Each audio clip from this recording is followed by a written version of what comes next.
내 인연. 서슬 퍼런 목소리가 안채 마당을 가로질렀습니다. 그것은 평소 집안 사람 누구에게도 언성 한 번 높인 적 없던 정실 부인 윤 씨의 입에서 나온 말이었습니다.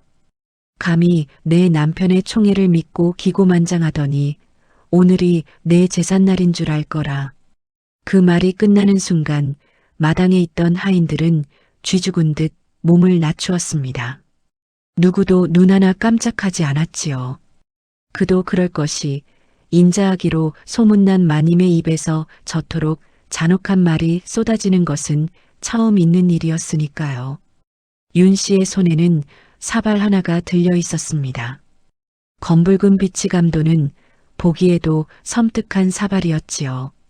그 안에 담긴 것은 마시는 즉시 오장육부가 뒤틀려 목숨을 앗아간다는 지독한 독약이었습니다. 마당 한가운데 무릎을 꿇고 앉은 여인이 있었습니다. 그녀의 이름은 소아. 바로 이 집안 주인 김대감의 총애를 한 몸에 받아온 첩이었지요. 한때 남편의 사랑을 독차지하며 집안의 실세처럼 굴던 여인이었습니다. 그런 소아가 지금 이 순간에는 아무런 대꾸도 하지 못한 채 그저 바르르 떨고만 있었습니다. 마치 죽음을 받아들인 사람처럼, 아니 어쩌면 진짜로 죽음을 받아들인 것처럼 말입니다.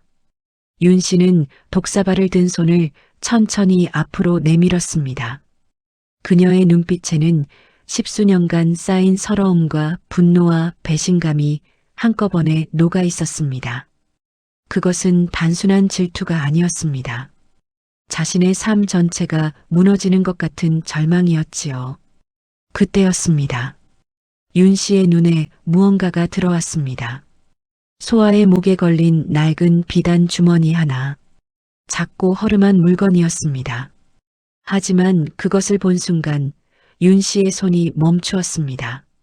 미세하게 그러나 분명하게 떨리기 시작했지요. 저것은 내가 알고 있는 물건이 아닌가. 윤 씨의 머릿속에서 잊고 지냈던 기억들이 주마등처럼 스쳐 지나가기 시작했습니다. 15년 전 그 지옥 같았던 밤의 기억들이. 윤 씨는 본래 한양에서도 손꼽히는 명문가인 김판서 댁의 외동딸로 태어났습니다. 고운 외모는 물론이고 학식과 덕망까지 두루 갖추어 많은 이들의 칭송을 받던 여인이었지요. 그런 그녀가 한창 꽃다운 16의 나이에 맞이한 것은 혼례의 기쁨이 아니라 가문의 파멸이었습니다. 어느 가을밤 광군들이 김판서 댁을 에워쌌습니다. 죄목은 영모, 아버지는 사약을 받았고 가문의 남자들은 모두 처형되거나 유배를 떠났습니다. 여인들은 관비로 끌려가거나 스스로 목숨을 끊어야 했지요. 하룻밤 사이에 모든 것이 사라졌습니다. 가문도, 집도, 아버지도, 오라버니도. 세상이 통째로 무너지는 그 절망을 16의 어린 소녀가 어떻게 감당했을까요? 그때 윤 씨를 구한 것은 뜻밖의 사람이었습니다. 집안의 가장 천한 여종, 옥이었습니다. 옥이는 피투성이가 된 몸으로 윤 씨를 광간 깊숙이 숨겨주었습니다. 광군들이 들이닥쳐 어린 아씨가 어디 있냐며 매질을 해댈 때도 옥이는 끝내 입을 열지 않았지요. 한참 후 피범벅이 된 옥이가 광간으로 기어들어왔습니다. 그녀는 떨리는 손으로 자신의 옷을 벗어 윤 씨에게 입혀주었습니다. 그리고 담장 넘는 방법을 귀에 대고 속삭여 주었지요. 살아야 합니다, 아씨. 살아서 꼭 좋은 날을 보셔야 합니다. 눈물을 흘리며 담장을 넘던 윤 씨는 자신의 목에 걸려있던 비단 주머니를 꺼내어 옥이에게 걸어주었습니다. 가진 것이라고는 그것뿐이었으니까요. 그것이 두 사람의 마지막 이별이었습니다. 관비로 끌려간 옥이는 그 후로도 수년을 모진 고초 속에서 살아야 했습니다. 그녀가 자유를 얻은 것은 우연한 인연 덕분이었습니다. 당시 지방 관아에서 일하던 한 늙은 의원이 옥이의 약초 다루는 솜씨를 눈여겨보아 관가에 돈을 치르고 그녀를 속량시켜 주었던 것이지요. 오기는 그 의원 밑에서 수년을 일하다가 마침내 자유의 몸이 되었고 그때 이미 뱃속에는 소아가 자라고 있었습니다. 아비가 누구인지는 평생 입 밖에 내지 않았지요. 오기는 혼자 딸을 낳아 키우며 단 하나의 소원만을 품고 살았습니다. 언젠가 윤씨 아가씨를 다시 만나는 것, 그리고 그분께 진실을 전하는 것이었습니다. 오기가 관비로 있던 시절, 그녀는 몸을 숨겨 김대감의 서재를 드나드는 기회를 간신히 얻었습니다. 그리고 거기서 김대감이 정적들과 주고받은 밀서의 원본을 발견했지요. 오기는 목숨을 걸고 그 밀서를 훔쳐냈습니다. 그러나 함부로 지니고 있기에는 너무나 위험한 물건이었습니다. 그녀는 윤씨 아가씨가 건네준 그 비단 주머니의 이중 바닥을 손수 꿰매어 밀서를 그 안에 숨겨두었습니다. 비단 주머니는 겉으로 보기엔 그저 낡고 허름한 장신구에 불과했으나 그 안에는 한 가문을 멸문시킨 음모의 증거가 고이 잠들어 있었던 것입니다. 그로부터 수개월 후 숨어 지내던 윤씨 앞에 한 사내가 나타났습니다. 그는 당시 막 벼슬길에 오른 젊은 선비, 지금의 남편 김대감이었지요. 그는 윤씨의 처지를 외면하지 않고 정식 혼례를 올리겠다며 손을 내밀었습니다. 세상 모두가 역적의 딸이라 손가락질할 때 먼저 손을 잡아준 사람이었지요. 윤 씨는 그를 구원자로 여겼습니다. 그 은혜에 보답하기 위해 평생을 헌신했습니다. 남편의 학문을 뒷바라지하고 살림을 돌보고 그의 이름을 높이는 일이라면 무엇이든 마다하지 않았지요. 그렇게 세월이 흘러 남편은 마침내 정승의 반열에 올랐습니다. 그 뒤에는 윤 씨의 피와 땀이 있었습니다. 그런데 그 순간부터였습니다. 남편의 마음이 변하기 시작한 것이 권세가 높아지자 남편은 조강지처인 윤 씨를 멀리하기 시작했습니다. 그리고 저작거리에서 데려온 젊고 요염한 소아를 안채처럼 드나들게 한 것이지요. 윤 씨의 가슴은 시커멓게 타들어갔습니다. 자신이 쏟은 세월이, 헌신이, 사랑이 모두 배신으로 돌아왔을 때의 그 참담함은 이루 말할 수 없었지요. 더구나 소아는 영악하기 그지없어 사사건건 윤 씨를 모함하고 집안의 권력을 야금야금 가져가기 시작했습니다. 하인들은 정실마님이 아니라 소아의 눈치를 보게 되었지요. 참다 못한 윤 씨는 결국 극단의 선택을 하기에 이른 것입니다. 그래서 마련한 것이 바로 그 독사발이었습니다. 소아가 김대감의 집에 들어오기 전 그녀는 한양 도성의 뒷골목을 수년간 전전했습니다. 자유의 몸이 된 뒤 어머니 오기에게 물려받은 약초 지식으로 약방 심부름을 다니며 생계를 이어갔지요. 그러다 우연히 알게 된 한 늙은 무사가 있었습니다. 그는 바로 15년 전 김판서 가문의 호위를 맡았던 노호위 무사로 멸문지화의 밤을 구사일생으로 살아남아 신분을 숨긴 채 도성 외곽에서 살고 있었습니다. 그는 소아의 어머니 오기와 서로 알던 사이였고 소아가 오기의 딸임을 알아보았지요. 두 사람은 손을 잡고 복수를 도모하기 시작했습니다. 호위무사는 소아가 김대감의 첩으로 들어간 뒤 바깥에서 연락책 역할을 맡았습니다. 소아는 약재 심부름을 핑계로 바깥 하인을 이용해 무사에게 쪽지를 전했고 무사는 그 정보를 암행어사 측에 건네는 방식으로 수개월에 걸쳐 증거를 쌓아왔던 것입니다. 그렇게 목숨을 건 준비를 마친 소아가 이 집에 들어온 지 어느덧 반년이 흘렀습니다. 그리고 오늘 밤 모든 것이 결판나려 하고 있었습니다. 윤 씨의 손이 멈추었습니다. 독사발을 든 채로 그녀의 눈은 소아의 목에서 시선을 떼지 못했습니다. 저 낡은 비단 주머니는 분명히 내가 그날 밤 건네준 것이다. 떨리는 목소리로 윤 씨가 물었습니다. 내 목에 걸린 그 주머니는 대체 어디서 난 것이냐? 소아는 고개를 들지 못한 채 나지막이 응조렸습니다. 마님, 이것은 제 어머니께서 목숨처럼 지키라고 하신 물건이옵니다. 어머니, 그 말 한마디가 윤 씨의 심장을 얼어붙게 만들었습니다. 소아의 어머니라면, 그렇다면 저 여인은 혹시 윤 씨는 독사발을 내려놓았습니다. 그리고 소아의 어깨를 두 손으로 붙잡았습니다. 소아는 천천히 고개를 들었습니다. 그 눈빛에는 더 이상 첩의 유염함이 없었습니다. 원망도 없었습니다. 오직 깊은 슬픔과 알 수 없는 연민만이 그 눈에 서려 있었지요. 부인, 제가 이곳에 온 것은 부인을 죽이기 위해서가 아니라 부인을 살리기 위해서였사옵니다. 윤 씨는 망치로 머리를 얻어맞은 것 같았습니다. 자신을 살리기 위해 왔다고요? 남편을 빼앗고 집안 권력을 차지하고 자신을 모함하던 그 여인이? 하지만 소아의 입이 열리려는 그 순간 사랑채 쪽에서 무거운 발소리가 들려왔습니다. 평소와 다른 살기가 섞인 발소리였습니다. 윤 씨는 본능적으로 느꼈습니다. 진짜 위험은 눈앞의 소아가 아니라 지금 다가오고 있는 저 남자라는 것을. 두 여인은 재빨리 표정을 고쳐 잡았습니다. 소아는 눈물을 닦고 고개를 숙였습니다. 윤 씨는 독사발을 치마폭으로 가렸습니다.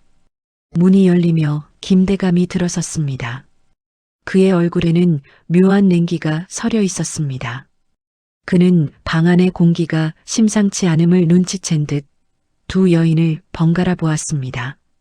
부인, 이 늦은 시간에 첩의 방에는 무슨 일로 오신 것이오? 윤 씨는 떨리는 마음을 감추며 억지 미소를 지었습니다.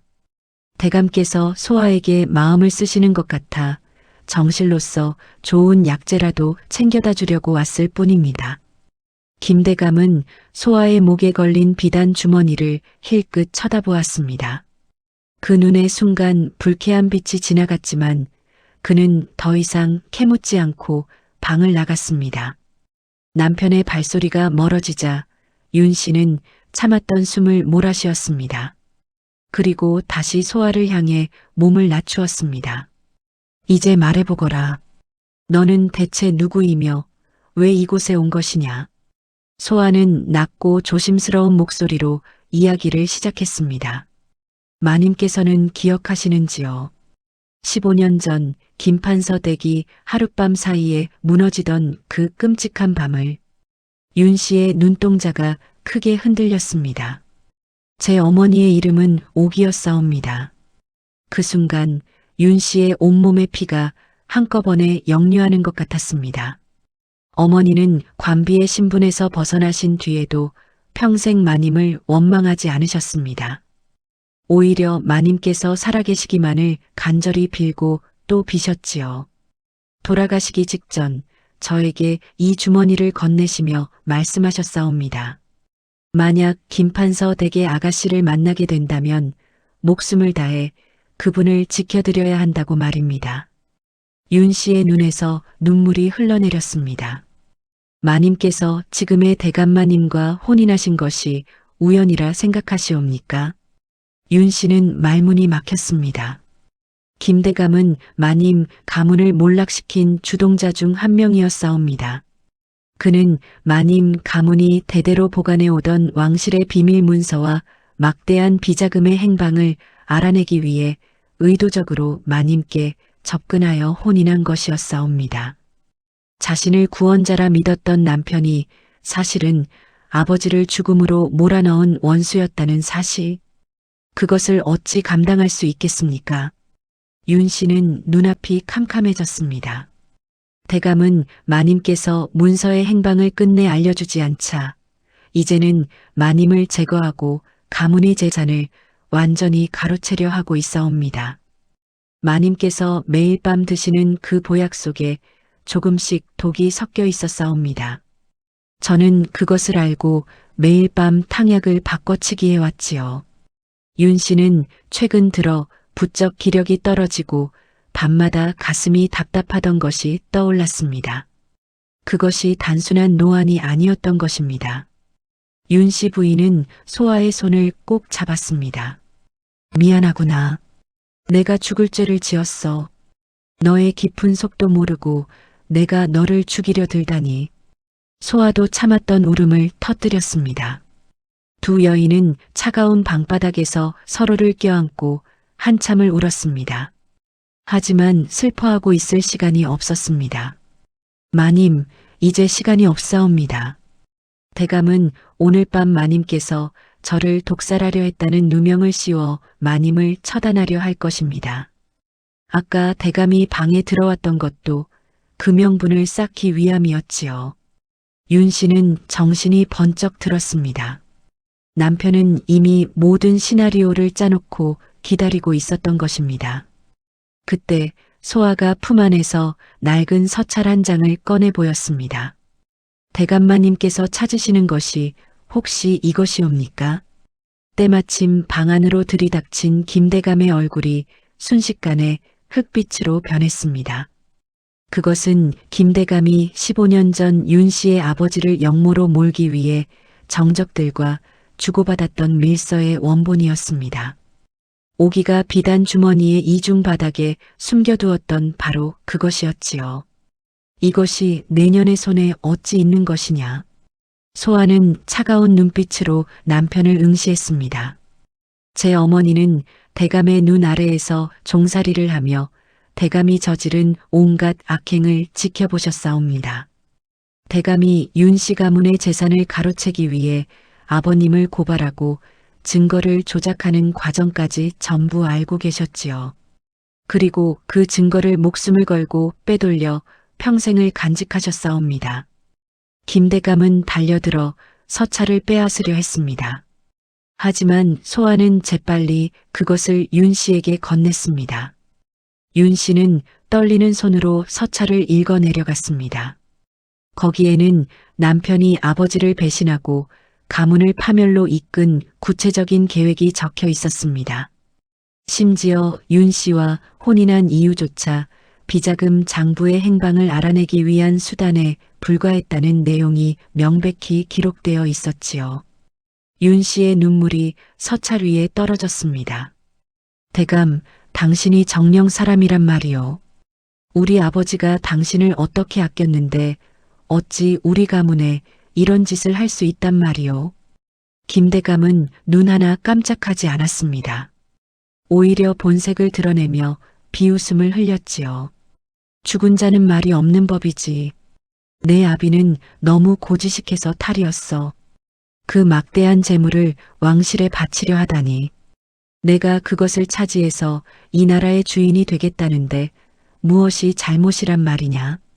이것은 단순한 가정의 비극이 아니었습니다. 나라를 통째로 삼키려 했던 영모의 씨앗이 이 집안에 숨겨져 있었던 것이지요. 여봐라, 당장 들어와서 인연들을 처리해라. 김대감의 명령에 검은 옷의 자객들이 방 안으로 들이닥쳤습니다. 그들의 손에는 서슬퍼런 칼날이 번쩍였습니다. 소아가 윤 씨의 앞을 막아섰습니다. 마님, 어서 피하십시오. 제가 이들을 막겠사옵니다. 하지만 그 순간 촛불이 일제히 꺼졌습니다. 어둠 속에서 칼날 부딪히는 소리가 울렸고 비명이 들렸습니다. 불이 다시 켜졌을 때 방 안의 풍경은 완전히 바뀌어 있었습니다. 자객들은 모두 바닥에 쓰러져 있었고 그 앞에 낡은 도포를 입은 사내가 서 있었습니다. 소아와 함께 복수의 날을 기다려온 윤 씨 가문이 옛 호위무사였습니다. 그러나 상황은 금방 다시 역전되었습니다.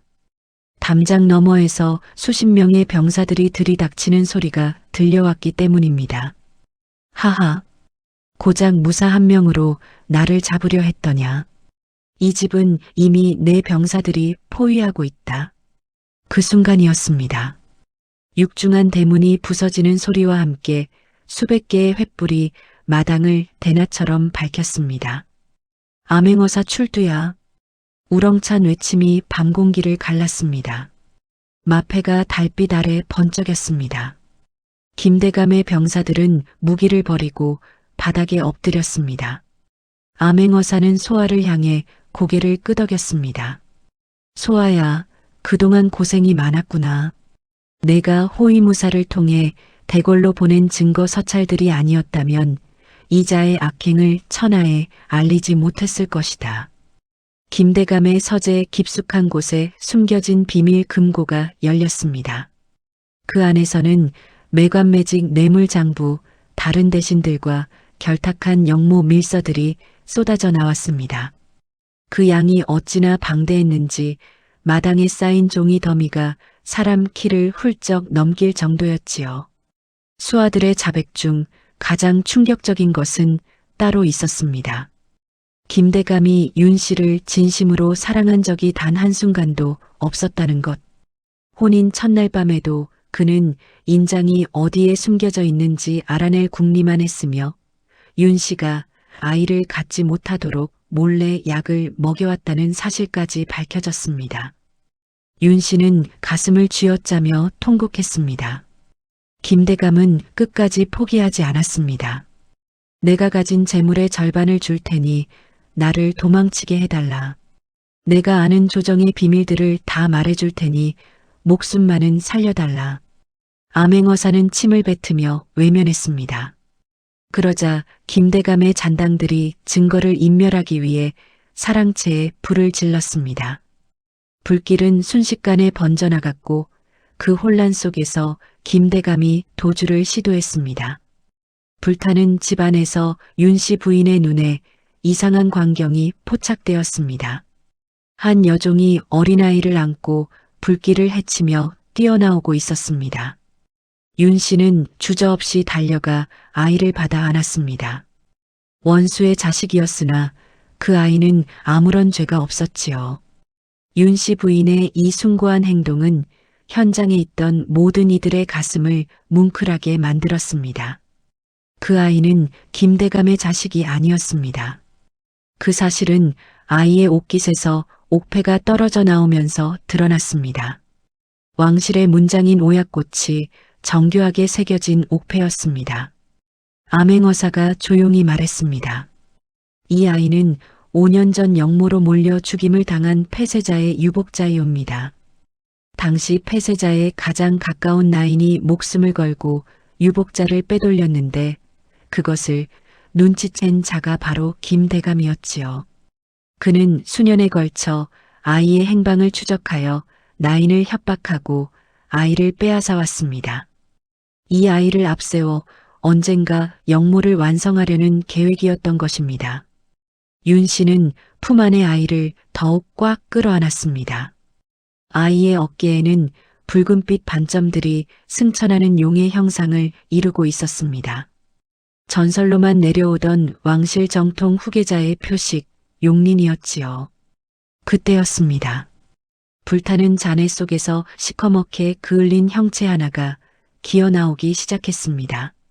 놀랍게도 집사였습니다. 그는 수십 년을 김대감의 가장 믿음직한 수하로 살아온 자였습니다. 하지만 이상한 일이 있었습니다. 그는 오늘 밤 내내 잔혹한 명령이 떨어질 때마다 눈 한 번 마주치지 않으려 했고 윤 씨 부인 곁을 지날 때마다 발걸음을 잠시 멈추곤 했었지요. 그 모습을 눈치챈 이는 아무도 없었습니다. 소아만을 제외하고는. 그는 떨리는 손으로 품 안에서 보따리를 꺼내 윤 씨 부인에게 던졌습니다. 여기 김대감의 진짜 영모 명단과 선대왕의 마지막 친필 밀지가 들어있사옵니다. 이것을 어사마님께 전하십시오. 마님, 저는 사실 아버지 김판서 대감님의 사람이었사옵니다. 대감님의 명을 받고 이자의 밑으로 들어가 기회를 엿보고 있었지요. 수십 년을 기다렸사옵니다. 죄인처럼 살면서도 이날만을 기다렸사옵니다. 그리고는 무너지는 불길 속에서 도망치려는 김대감을 온몸으로 붙잡았습니다. 대감, 이제 그만하십시오. 저승에 가서 대감마님께 사죄드립시다. 불길이 두 사람을 집어삼켰습니다. 보따리 안에 선대왕의 밀지를 읽어내려가던 암행어사의 눈이 크게 흔들렸습니다. 그리고 또 다른 문서 하나가 눈에 띄었지요. 거기에는 윤 씨의 아버지 김판서가 비자금을 처리한 방식이 기록되어 있었습니다. 그는 막대한 재물을 한꺼번에 나누어 주지 않았습니다.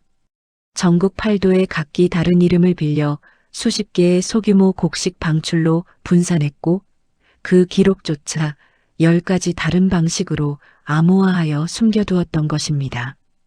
평생을 장부 추적에 바쳤던 김대감조차 그 흔적을 꿰맞추지 못한 것은 바로 이 때문이었습니다.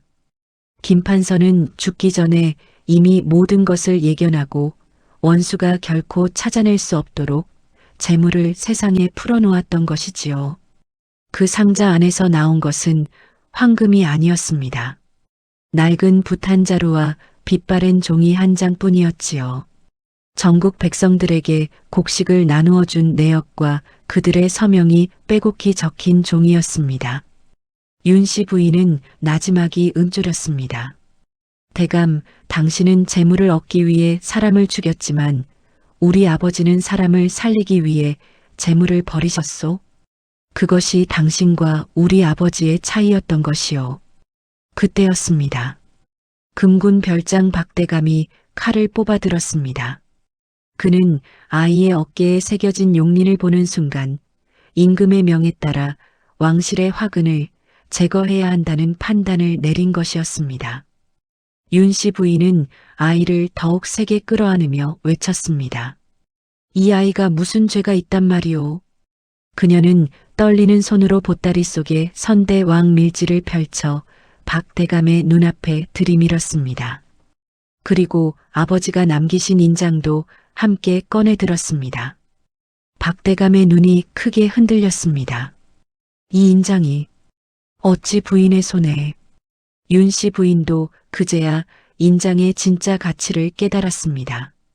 그녀는 아버지가 남긴 유품이라 여겨 15년을 간직해왔으나 그것이 왕실 신물이라는 것은 전혀 몰랐었지요. 아버지가 그날 밤 그것을 딸에게 건네면서 아무 말도 남기지 못한 것은 당시 너무나 급박한 상황이어서 설명할 시간조차 없었기 때문이었습니다. 더구나 인장의 겉면은 평범한 가문의 도장처럼 보이도록 일부러 위장되어 있었습니다. 오직 그것을 알아보는 자만이 그 진짜 가치를 알 수 있었던 것이지요. 밀지에는 충격적인 진실이 적혀 있었습니다. 15년 전 윤 씨의 아버지 김판서가 영모의 누명을 쓰고 사약을 받기 직전 선대 왕께서는 밀지 하나를 내리셨습니다. 그 내용인즉슨 훗날 억울하게 죽임을 당할 패세자의 핏줄을 지키고 왕실의 정통을 보존하라는 마지막 명이었습니다. 즉, 윤 씨의 아버지는 역적이 아니라 왕실의 마지막 혈통을 지키던 충신 중의 충신이었던 것입니다. 그리고 김대감은 바로 그 사실을 알았기에 15년을 기다리며 윤 씨 곁에 머물렀던 것이지요. 폐쇄자의 아이가 태어나는 순간을 노리며 그 아이를 손에 넣어 영모를 완성하려 했던 것입니다. 박대감은 한동안 아무 말도 하지 않았습니다. 그의 손이 떨렸습니다. 칼을 쥔 손인지 밀지를 든 손인지 알 수 없을 만큼 임금의 명을 따를 것인가, 선대 왕의 유지를 받들 것인가. 두 명령이 그의 심장 안에서 싸우고 있었습니다. 그는 오랫동안 눈을 감고 있었습니다. 그 순간이었습니다. 김대감의 마지막 잔당 하나가 불길 속에서 튀어나왔습니다. 그의 손에서 단검이 날아갔습니다. 정확히 윤 씨 부인의 심장을 향해서 소아가 몸을 날렸습니다. 날카로운 금속음과 함께 소아의 등 뒤로 붉은 피가 솟구쳤습니다. 소아야. 윤 씨 부인의 절규가 밤하늘을 갈랐습니다. 소아는 고통스러운 와중에도 부인의 손을 꼭 잡았습니다. 마님, 다행이옵니다. 마님과 아기 씨가 무사하셔서 정말 다행이옵니다. 소아의 눈가에서 눈물이 흘러내렸습니다. 마님, 제 어머니 오기가 그랬던 것처럼 저도 마님을 지킬 수 있어 행복하옵니다. 이제 이 아이를 부디 좋은 곳으로 데려가 주십시오.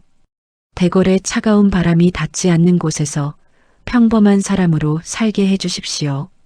박대감이 그 광경을 지켜보았습니다. 한 여인이 오직 은혜를 갚겠다는 마음 하나로 목숨을 내던지는 그 순간을 그의 눈에서 무언가가 흔들렸습니다. 그는 마침내 칼을 칼집에 넣었습니다. 그리고 호위대원들에게 조용히 명령했습니다. 모두 들어라. 오늘 이 집에서 발견된 아이는 불길 속에서 목숨을 잃었다. 역적 김대감의 시신만을 수습하여 돌아간다. 그것은 아이를 살리겠다는 묵시적인 약속이었습니다. 부인 윤 씨는 박 대감에게 깊이 고개를 숙였습니다. 부인, 오늘 밤의 일은 꿈이라 생각하십시오. 이 아이는 이제 죽은 목숨입니다. 하지만 어딘가에서 다른 이름으로 살아간다면 그것은 하늘의 뜻이겠지요. 부디 멀리 떠나십시오. 이 아이를 평범한 사람으로 키우십시오.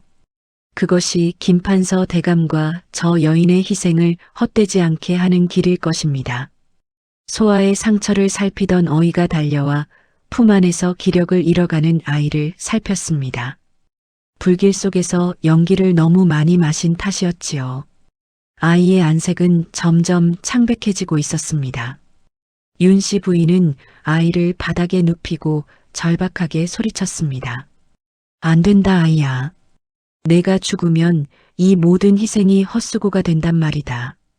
어이는 침착하게 아이의 가슴을 두드리고 품 안에서 꺼낸 작은 약병을 코 아래에 가져다 댔습니다. 강한 자극으로 기도를 열어주는 응급 약재였지요. 이어서 손을 능숙하게 움직여 막힌 숨길을 뚫어주었습니다. 잠시 후 아이가 작게 기침을 하며 눈을 떴습니다. 모두가 숨을 죽이고 지켜보다 안도의 한숨을 내쉬었습니다. 그것은 기적이 아니라 한 명의 의원이 평생을 갈고 닦은 의술의 힘이었습니다. 윤 씨 부인은 소아의 손을 꼭 쥐었습니다. 소아의 숨이 점점 가늘어지고 있었습니다. 소아야, 고맙다. 이 은혜는 평생을 두고 갚을 것이야. 소아는 마지막 힘을 다해 윤 씨 부인의 손바닥에 손가락으로 살이라는 한 글자를 새겨주었습니다. 억울하게 죽어간 이들의 목까지 당당하게 살아가라는 숭고한 유언이었습니다. 그리고 소아는 눈을 감았습니다. 새벽 안개가 자욱하게 깔린 도성 밖 숲길이었습니다. 윤 씨 부인은 한 걸음씩 앞으로 나아갔습니다. 등 뒤로는 한때 자신의 전부였던 대저택이 잿더미가 되어 연기만 피어오르고 있었지요. 길목에는 삼엄한 검문이 기다리고 있었습니다. 하지만 소아가 미리 준비해둔 탈출 경로와 호위무사의 도움 덕분에 그녀는 포위망을 뚫을 수 있었습니다. 소아는 죽는 그 순간까지도 자신이 아닌 부인을 생각하고 있었던 것입니다. 윤 씨 부인은 험한 산맥을 넘고 거친 강물을 건넜습니다. 오직 품 안의 아이만을 생각하며 마침내 당도한 곳은 바다가 내려다 보이는 작은 어촌 마을이었습니다. 그곳에서 윤 씨 부인은 신분을 숨긴 채 삭바느질과 밭일로 생계를 이어가며 아이를 키우기 시작했습니다. 가진 것이라고는 작은 보따리 하나와 소아가 남긴 비단 주머니뿐이었습니다. 하지만 그녀의 마음은 그 어느 때보다 단단해져 있었지요. 세월은 덧없이 흘렀습니다. 마을 사람들은 윤 씨 부인을 인자한 할머니라 부르며 따랐고 그녀의 아들은 마을에서 가장 총명하고 예의 바른 청년으로 자라났습니다. 윤 씨 부인은 아들에게 왕실의 법도 대신 사람을 대하는 예절을 가르쳤습니다. 권력의 무상함 대신 이웃과 나누는 기쁨을 가르쳤지요. 아들이 장성하여 과거에 급제했을 때도 그녀는 기뻐하기보다 아들의 손을 잡고 조용히 당부했습니다. 벼슬은 백성을 섬기기 위한 도구일 뿐이니 절대 내 몸에 새겨진 흔적을 권세로 바꾸려 하지 말거라. 아들은 어머니의 뜻을 받들어 청렴한 관리가 되었습니다. 억울한 백성들의 사연을 귀담아 듣고 탐관 오리들을 엄히 다스려 만인의 칭송을 받았지요. 그는 왕의 자리에 오르지 못했습니다. 하지만 백성들의 마음속에서 진정한 왕으로 추앙받게 되었습니다. 어느 날 백발이 성성해진 윤씨 부인이 아들의 손을 잡았습니다. 그리고 십수년간 가슴속에 묻어두었던 그날의 진실을 하나씩 들려주었지요. 아들은 어머니의 이야기를 들으며 뜨거운 눈물을 흘렸습니다. 자신이 누리는 이 평화로운 삶이 얼마나 많은 이들의 희생과 눈물 위에 세워진 것인지 비로소 깨달았기 때문입니다. 아들은 소아와 오기의 묘를 찾아 정성스럽게 제를 올렸습니다. 두 여인의 숭고한 넋을 기리며 긴 절을 올렸지요. 그 모습을 바라보며 윤씨 부인은 처음으로 마음의 짐을 내려놓는 것 같았습니다. 소아야, 이제야 내 뜻이 이루어졌구나. 오기야, 이제야 내 희생이 꽃을 피웠구나. 참으로 기구하고도 아름다운 인연이었습니다. 정실과 첩이라는 이름 아래 서로를 미워하고 독살하려 했던 두 여인. 그들은 결국 한 아이를 지키기 위해 그리고 억울하게 무너진 정의를 세우기 위해 하나가 되었습니다. 이 이야기는 우리에게 하나의 진실을 말해줍니다. 진정한 복수는 원수의 목을 베는 것이 아닙니다. 원수가 파괴하려 했던 선한 가치들을 끝까지 지켜내어 꽃을 피우는 것, 그것이 진정한 복수입니다. 김대감은 탐욕으로 모든 것을 차지하려 했습니다. 하지만 그의 손에 남은 것은 불타는 잿더미뿐이었지요. 반면 아무것도 없이 어촌 마을로 도망친 윤씨 부인은 훌륭한 아들을 키워냈고 백성들의 사랑을 받았으며 두 충복의 희생이 헛되지 않도록 삶을 이어갔습니다. 누가 진정한 승자입니까? 사람의 가치는 신분이나 재물로 정해지는 것이 아닙니다. 그 마음이 품은 참된 가치와 타인을 위해 자신을 내던질 수 있는 용기가 진정한 귀함을 만드는 것이지요. 오기는 여종이었습니다. 소아는 첩이었습니다. 하지만 그 두 사람이 보여준 사랑과 희생은 수백 년이 지나도 빛을 잃지 않을 것입니다. 하늘은 높아도 땀을 흘리는 자의 수고를 알고 땅은 두꺼워도 억울한 자의 눈물을 기억하는 법이옵니다. 오늘의 이야기가 여러분의 마음에 작은 울림이 되었다면 구독과 좋아요 부탁드립니다. 다음에도 가슴 뭉클한 이야기로 찾아뵙겠습니다. 긴 시간 함께 해주셔서 진심으로 감사합니다.